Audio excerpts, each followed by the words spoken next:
Okay, so here's the deal, quick no admiration. So back in the day, I used to have this friend, right? And they were pretty cool. They were into self-improvement like me. They used to watch YouTube channels that I used to watch. They had their shit together in a way, I'm not gonna lie, and they were younger than me. They were about, I want to say 2 years younger than me. And they were just very disciplined and in many ways everything that I wanted to be. Because of this, and because of the fact that I knew my truth, which was that I was not disciplined, I felt inferior to them. What did I do? I put them on a pedestal. Looking back, I was just reflecting on a couple of things, and I am amused at the fact that I sought their approval because their emotional intelligence was at a zero, quite honestly, at best. And, this is, I don't really want to criticize their character because they weren't bad overall. They were a very decent individual, to be honest, at times. Uh, yeah, let's just say that. So they were a very decent individual at times, but I sought the approval of somebody who had zero emotional maturity. Why? Because I perceived them to be better than me. So what I'm trying to say here is be cautious with putting people on a pedestal just because they're winning at something that you're currently losing at. Just because they are better at you in a specific field or arena, it doesn't mean that overall they are better than you. It doesn't mean that their strengths are sort of above your own strengths, I guess. Sorry, I'm not articulating myself very well. But your strengths are still your strengths. And it could just be that your weaknesses are their strengths. So take the good, take what they're getting right, learn that. But the rest, why are you seeking their approval? Be aware of that. Practice discernment. The reason that I was not practicing enough discernment with that was because I was just so damn insecure, quite honestly. I had no self-worth.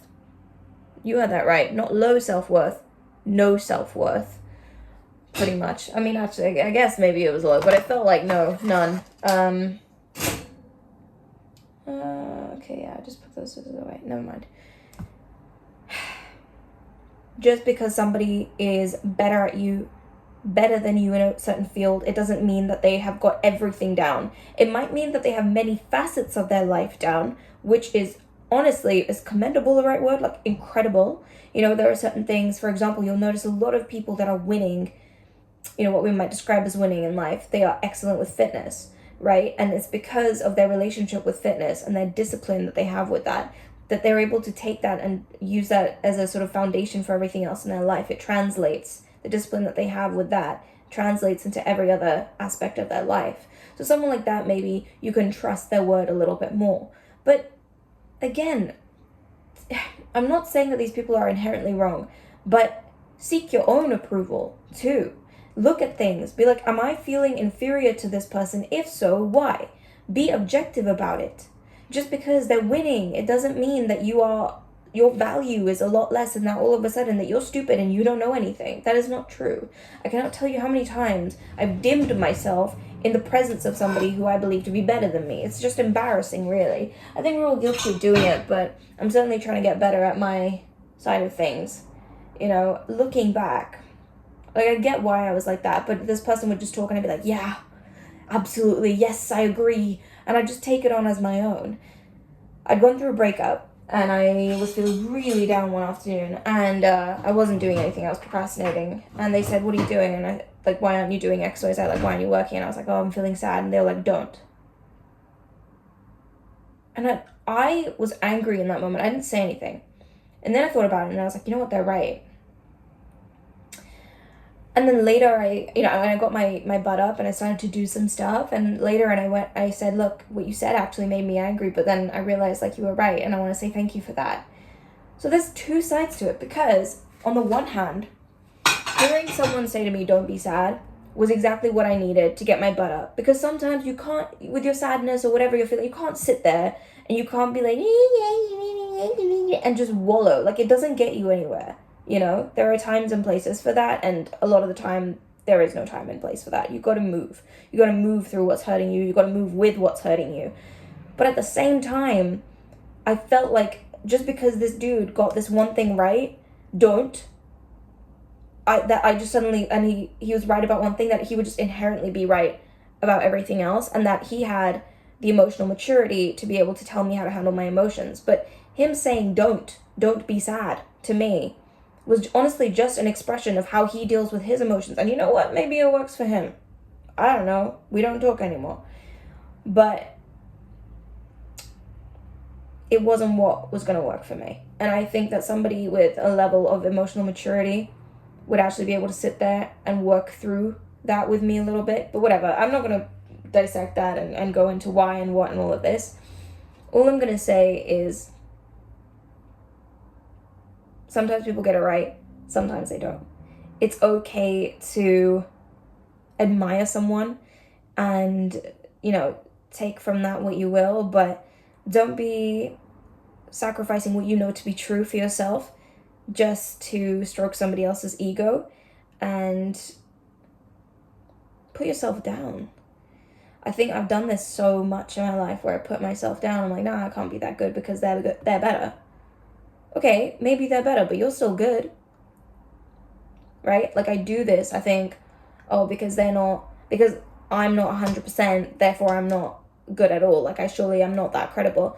Well, maybe you need to just build up your credibility, Just because they are winning in a certain field, it doesn't give them inherent authority over you. Pardon me. Anyway, I don't know, that was a bit of a rambly one, but it was a low-key lecture / discussion. Pardon me. I had coffee. That's got nothing to do with anything. Anyway, if you deal with something similar, or you have dealt with something similar, please comment down below. I'm really curious to hear what you have to say about that. But I noticed it's something I do, like, in my mind, and I have to keep working through it, where it's like somebody will just be like so beautiful, and then I'll just hate them a little bit, and then I'm like, wait, why do I hate them? And I'm like, oh, it's because they're so beautiful, and it's like, dude, come on, like, really? And then I get over it and it's fine. Or it's like, oh, fuck, and then I feel really irritated, like, working with somebody, and it's like, it's literally just because they're so competent. And I'm like, you could literally just learn how to be competent, like, from them even. I'm sure they'd be happy to teach you. It's one more person that's competent in the team, so just go and learn from them. I have to, like, talk myself through it. But yeah, this is definitely one that got me, where it's like the things that I held closest to me, if I wasn't the best at them, I was in, like, the presence of somebody who was better than me, the initial reaction would be to just reduce myself altogether and just give up, not even surrender, give up and be like, well, then they're the ultimate authority overall. Who am I? I know nothing. It's not true.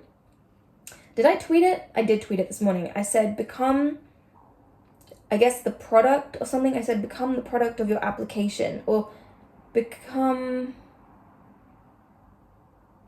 the application of what you know, something like that.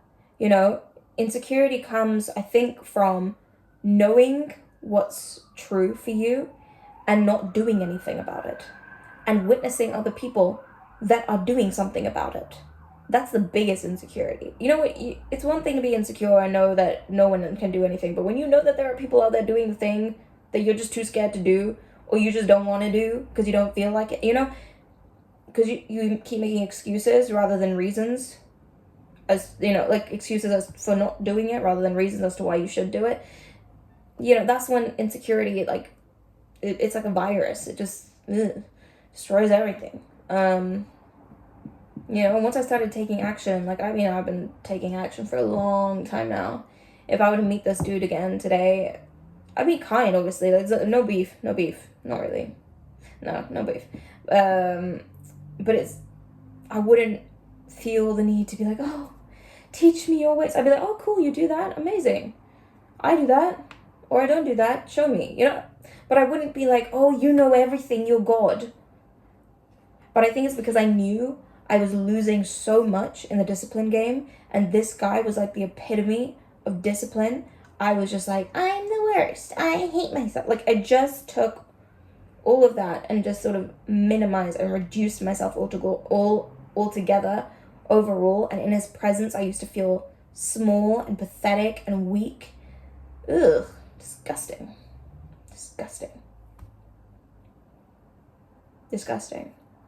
I think I'm going to keep working on it, but I think, I mean, I could definitely come a long way, but I need to keep working on maintaining my confidence in the presence of people that have a greater right to confidence. Does that make sense? You know, when you have really competent people around you, people that are brilliant around you, maintaining confidence in front of them. I think it's easier to maintain confidence. Maybe I'm wrong. I think maybe it depends on the situation, but it's easier on some level to maintain a level of confidence around people that are incompetent. Because if you know that you're the most competent in the room, then it's not the most threatening. But when you're not the most competent, and you know that in what you're doing, you could be making mistakes left, right, and central, and everybody around you would be knowing about those mistakes, that's a whole other test. Like, that's a test on another level. And I'm working to be able to hold my head up high still in those rooms and be like, you know what? I'm doing the best with what I have. I think in the gym, I'm definitely getting it down, and I'm so proud of myself for that. It's a continuous work in progress. I'm still way too shy to, like, get up on the pull-up thing and, like, you know, jump on that. Like, I'm scared of that still. I'll be honest. But, you know, I'm surrounded by experts at the gym. Not all of them, but a few. But I just do my thing anyway. And I try to remind myself, like, look, I'm here for me. I'm here to do my best. If these people are so damn good and their character is good, then they'll do the right thing and they'll come up to me and tell me if I'm doing the wrong thing. Because winners want to see more people win. Real winners want to see more people win. And that's the type of people those are the people I'd want to be around anyway. So, you know, does that make sense? I'm rambling. That's it. Feel free to comment down below. Nail admiration. Living for it. I so should have gotten them longer though. I hate myself for not getting them longer. Like, they're giving which I love, but what was I thinking getting them this length? This is too safe. I'm so upset with myself. But anyway, it's called cat eye, this type of thing. It looks like chrome, doesn't it? I don't understand the difference. But anyway, a couple weeks from now, I'm thinking of going for like a honey color, like a honey brown. Ooh. And I'll definitely have them longer, just to keep it a little slushy. Right, time to go. Got a cake to bake. Not for me, because you guys on a diet, but for one of my professional gym friends who can afford to eat that many calories because he's fucking huge, the size of a bloody house. Anyway, I'm gonna stop complaining. No, I'm probably not. He gets to eat cake. I'm so envious. Anyway, I'll get to eat cake too when I am a muscle mommy. I don't know if you can see, got a little back coming through nowadays.